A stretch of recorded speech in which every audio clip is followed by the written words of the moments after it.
1 ton না 2 ton না 3 ton না 4 টন না 5 টন না 6 টন না গোটা 3000 টন ইলিশ পাঠা দিছে আমার পার্শ্ববর্তী বন্ধুর দেশ ইন্ডিয়াতে, যেগুলো আমরা সাধারণ জনগণ জানি না। পাঠানোর কারণ সামনে তাদের দুর্গাপূজা, ওই কষ্ট আর আমাদের মৎস্য উপদেষ্টা নিতে পারে নাই, যে উপদেষ্টা 2 দিন আগে বলছিল ইন্ডিয়াতে কোনো প্রকার ইলিশ যাব না। সাধারণ জনগণরে ইন্ডিয়ার বিরুদ্ধে কথা বলাইছে, আমরা কত রকম ট্রোল করছি তাদের, তোমরা এবার ইলিশ ছাড়াই দুর্গাপূজা করো। আমাদেরকে তারা এখন বুড়ো আঙ্গুল দেখায় ইলিশ খাচ্ছে, আমরা কিছু করতে পারতেছি না, কারণ আমরা আমজনতা যেটা দেখি ওইটা নিয়ে ট্রোল করি, ওইটা নিয়েই আলোচনা করি, ওইটা নিয়েই সমালোচনা করি। মাঝখান দিয়ে বাসটা এখন পিছন দিয়ে আমরা নিলাম। এত বড় বাস না, হয়তো বড় বাস না, অনেক বড় বাস, যেটা আমাদের মৎস্য উপদেষ্টা আমার খালাজান দিয়েছে।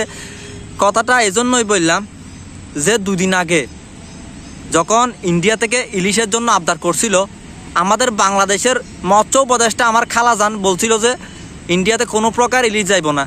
এই নিয়ে আমরা অনেক খুশি, কারণ হয়তো বাংলাদেশের ইলিশের দামটা একটু কমবে, যেখানে আমাদের মতো সাধারণ মানুষ ইলিশ খাইতে পারে না। বাজারে গেলে 2500 টাকা থেকে 5000 টাকা পর্যন্ত ইলিশ, যা সাইজ যত দাম তত। এখন এমন তো অবস্থায় যখন ইন্ডিয়াতে ইলিশ দিবে না বলছিল 3000 টন, এটাকে শুধু হয়ে পারে 3000 টন যদি বাংলাদেশে থাকতো, অন্তপক্ষে 5 টাকা করে কমলেও সাধারণ জনগণের অনেকটা আগায় আসতো খাওয়ার জন্য। এখন ওই সুযোগটাও আমাদের নাই। এখন 5000 টাকা দিয়ে যারা খাওয়ার তারা খাবে, আর আমাদের মতো সাধারণ মানুষ কিচ্ছু করার নাই।